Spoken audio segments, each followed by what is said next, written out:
important. Of course, so much is said about Benedict Arnold, and so much is unsaid about Benedict Arnold. For example, his service here. He was the de facto second in command of the army under Horatio Gates during the Battle of Freeman's Farm. Remember, it's Benedict Arnold who is sending regiment after regiment to the field at Freeman's Farm. And it is probably because of him doing this that the British were halted in the field.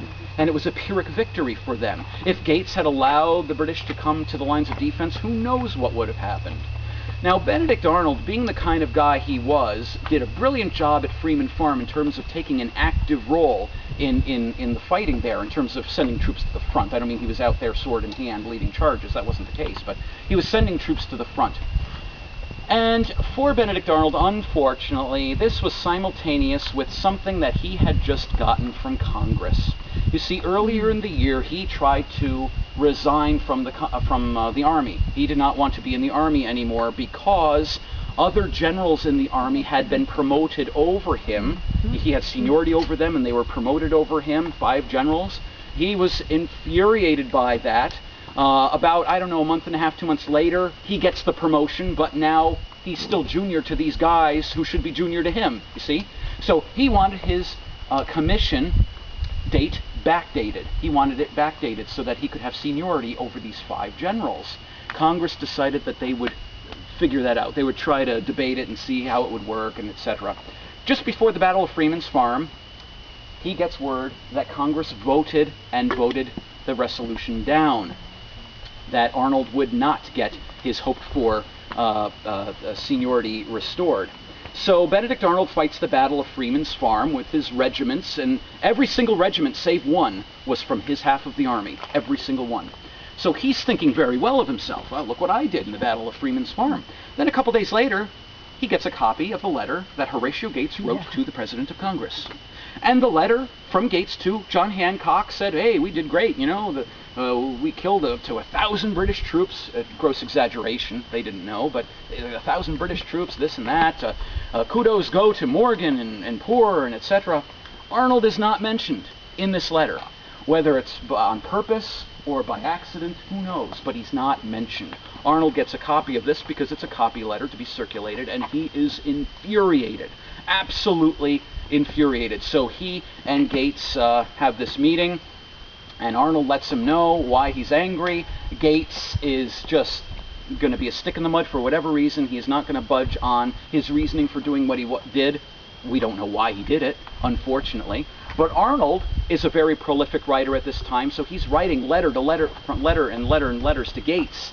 And they're in the Horatio Gates papers. But Gates's letters back are pretty dismissive, and they're not very helpful, shall we say, to the historian, aside perhaps from the fact that they don't say much, and probably tell you what Gates was thinking of Arnold. But anyway, Arnold came to the point where he was so sick of being under Gates's command because of this slight that he wanted to leave the army, to be with George Washington. He wanted to serve Washington near Philadelphia.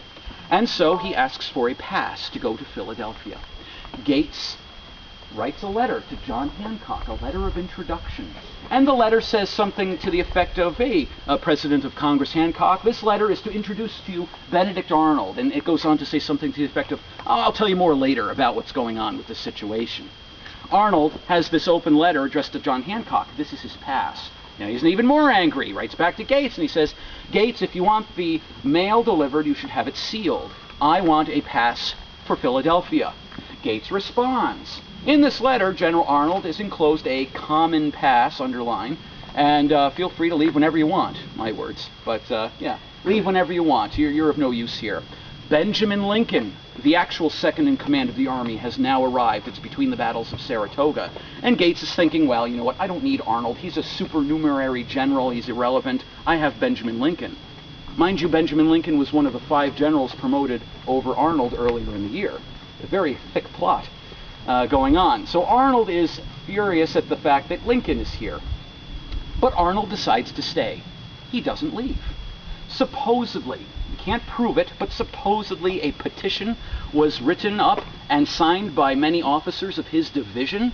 The petition doesn't exist, but there is a contemporary reference to it in a letter from one of Arnold's aides to Philip Schuyler. In a letter, he mentions this petition. If it was written, we don't know, but that's supposedly why Arnold decided to stay.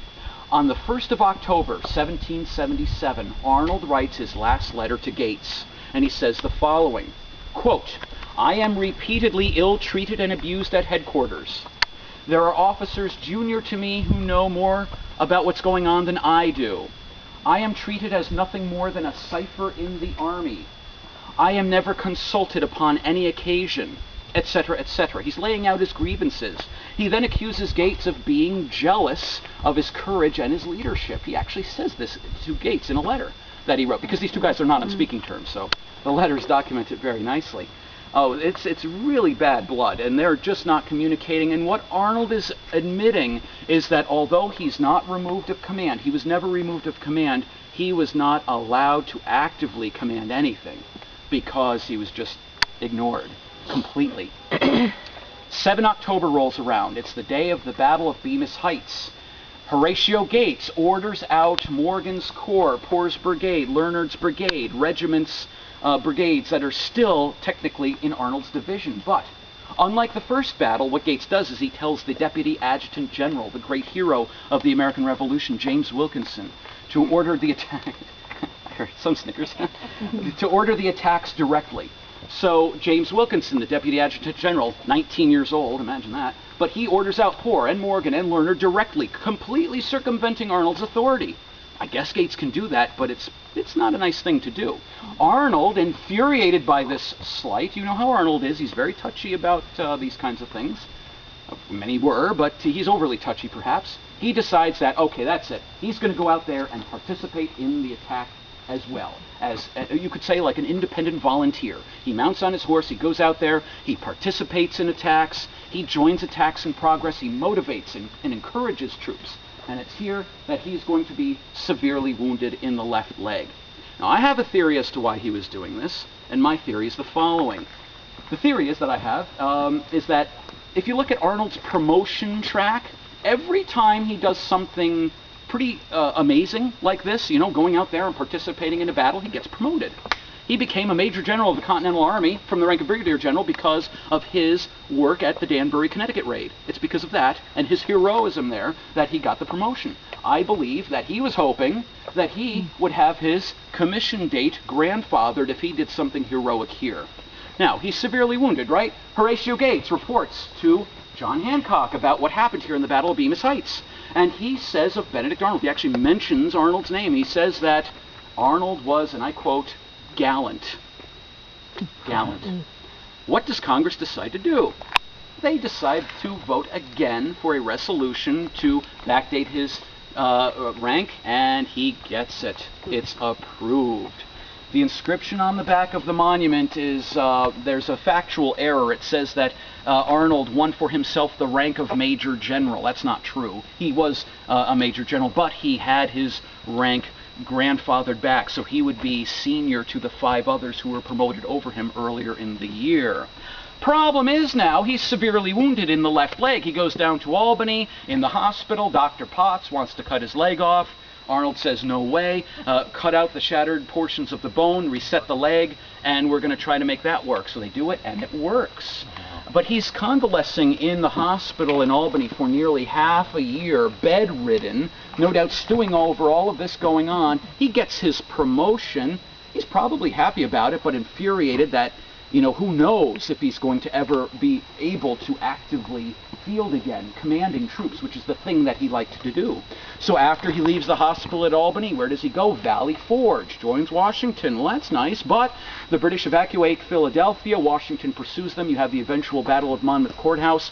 Who does he send to command at Philadelphia? Benedict Arnold. Why? Because he's not well enough to ride, well enough to field, well enough to command because of his leg wound.